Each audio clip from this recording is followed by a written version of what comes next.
Malvern and Peridot Theatre Companies are very pleased to present the winners of our 2020 short play competition, Happy Endings. Rainbow's End by Alison has been directed by Damian Jones. Starring Brett Hyland as Rubylove, Colin Donald as Robert, and Jessica Symonds as Mary Lou, who have recorded in a COVID-safe manner from their own homes. Welcome to the Delton Valley Retirement Home, where we visit the room of our main character, Rubylove, who is resident there and is a Casablanca tragedy. The action commences as yet another viewing of Casablanca comes to an end. You must remember this. A kiss is just a kiss. A sigh is just a sigh. The fundamental things apply as time goes by.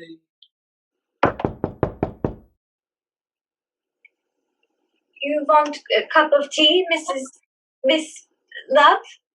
Yes, please, my sweetness. Milk and 2 sugars. And the name's Rubylove, darling. Yes, Mrs. Rubylove, darling. Mind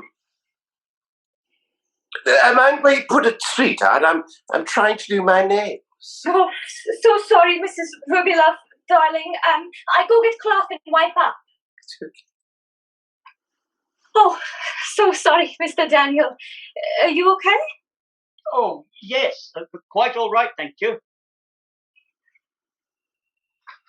You can't get staff at retirement homes nowadays.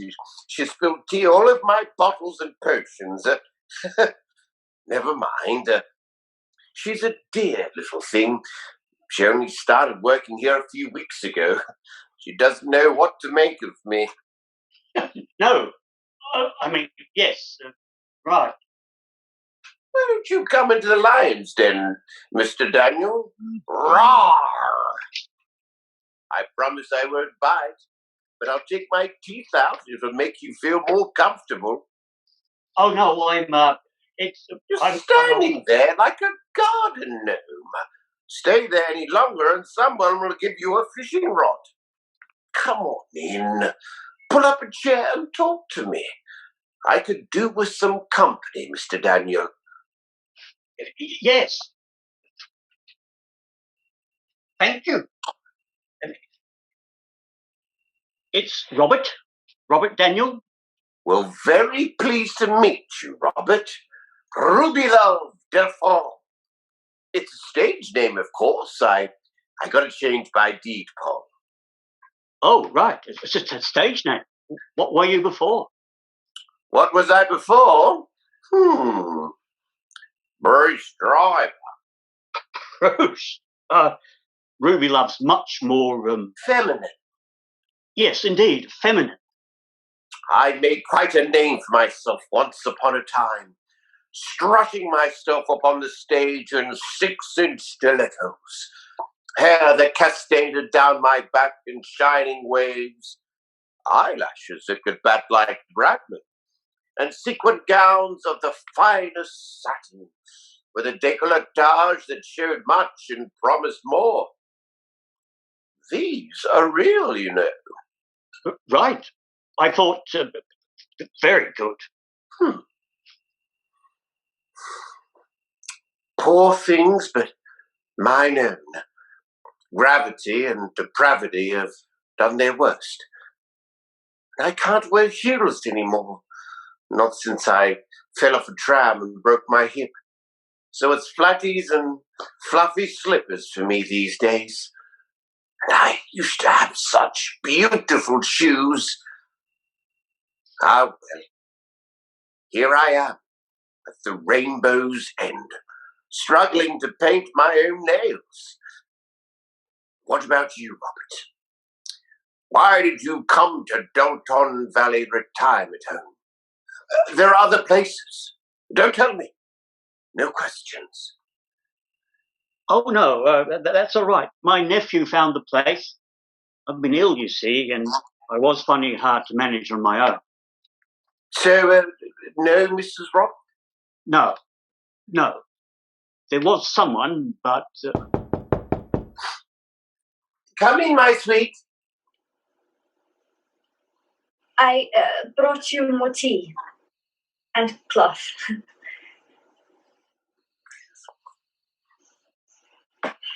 There. Your lipsticks and nail polishes all dry now. You want I can put on film again? No, my sweet. Perhaps later. Okay, later. Sad film, but I like. Well, my sweet, please come in and watch it with me next time. Thank you, Mrs. Rubylove. I like. And I like too. I watch Casablanca at least 3 times a week. They don't make movies like that anymore. Mary Lou hovers outside the room whenever I play it. Play it again, Sam. It's given us a bit more of a connection. She doesn't seem quite so appalled by me now. Well, it is a film classic. Poor little girl got quite a shock last week when she helped me shower and clapped eyes on my meat and 2 veg. Oh, I thought... No, I just couldn't face the final cut, so I never actually took the plunge. You'd think someone would have warned her. Yes, you would. That's the trouble with aged care facilities. They only really cater for the mainstream. People like me. But you've got to go somewhere when you can't look after yourselves anymore. Quite. So how, My former agents talk very nicely to the manager. He's very liberal in his views. Yes, he is, isn't he? But the problem is that the nurses and auxiliary staff... And the other residents. Yes, and the other residents. They don't necessarily share the same outlook. Have you had any issues? Apart from people staring at me, you mean? Well... Staring's bad enough. What's worse is when people see you coming and look at the walls, the floor, the ceiling. Anything to avoid making eye contact. Oh, that's horrible. Oh, do they think you don't notice? As if you're not even there. It's so shaming. It's hard when you're different. You always attract attention if you stand out from the crowd. Have you experienced any overt discrimination? Any nasty comments? Well, not to my face, on the whole. But the other day I was sitting in the lounge area. I heard one old bloke, deaf as a post, explaining very loudly to his son that he thought I was one of those Nazi boys. He suddenly didn't know where to look. That made 2 of us. Sticks and stones, eh? It's not true, is it? Words cut like razors. People seem to imagine they can say whatever they like. They don't stop to consider how much it might hurt. If you prick us, do we not bleed? Do they think I don't have feelings just like they do? You wonder sometimes. Oh, yes, and people seem to lose their inhibitions as they get older, don't they? Oh, they sure do. It was publicly propositioned last week. Really? What happened? Well, have you met Reginald? Cataracts and Alzheimer's. He made a grub for me in the dining room. Hangs all of my boobs everywhere. How bit of how's your father? Cried before they peeled them off me. And everyone just sat there gawping. Oh dear. Well, once I might have been flattered, but it was just sad. But you know, it's not just the older people who blurt out what they think. There are lots of people who think they have a right to pass comment on your lifestyle. Especially family. Especially family. So, your nephew got your place here? That's right.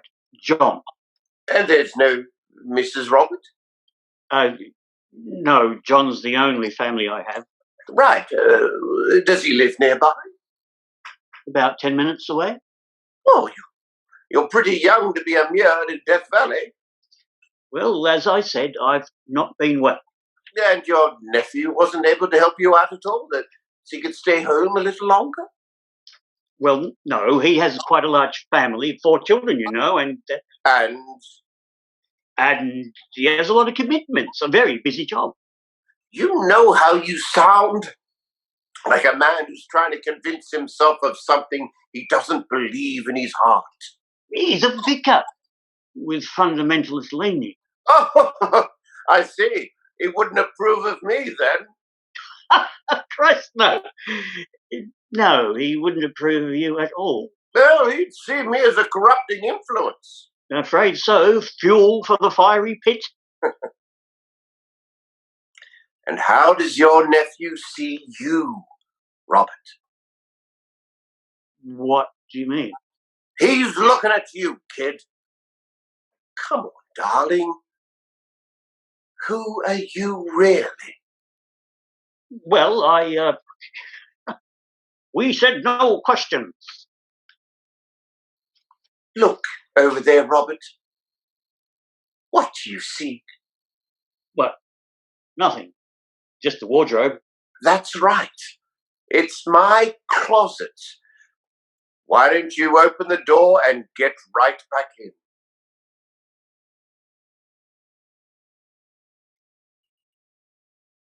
My nephew told me to keep it quiet for my own good.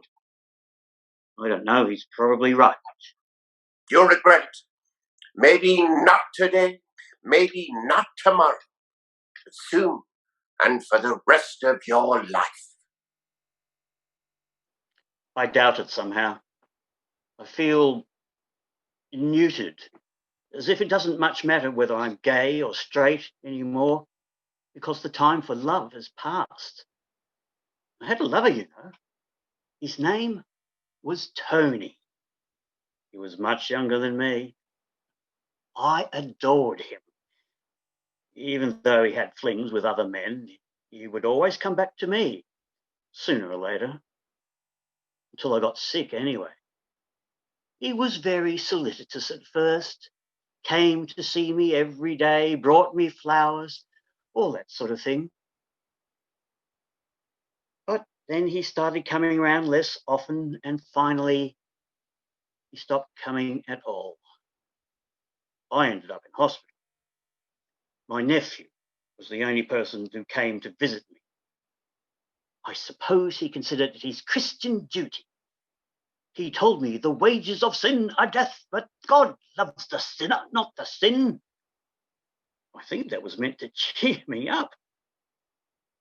Of course, he must have told the nursing staff about my HIV status. They treat me like a leper.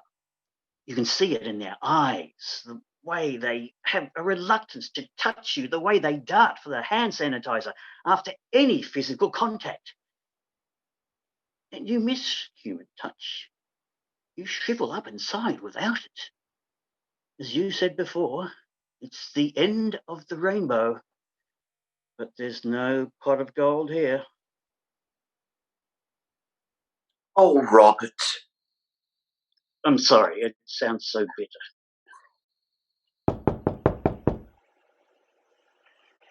Mrs. Rubylove? Come right in, sweetness. I finished work for today. I not interrupt? Of course not, darling. Did you want to watch Casablanca? Please. Robert? What? Oh, why not? Yes, I'd love to. Thank you. I do your nails for you while we watch, Mrs. Rubylove. That would be very kind, Mary Lou. Put the DVD on for us first. Robert, I've got a box of chocks in the wardrobe. Would you like to get them for me? Bottom shelf.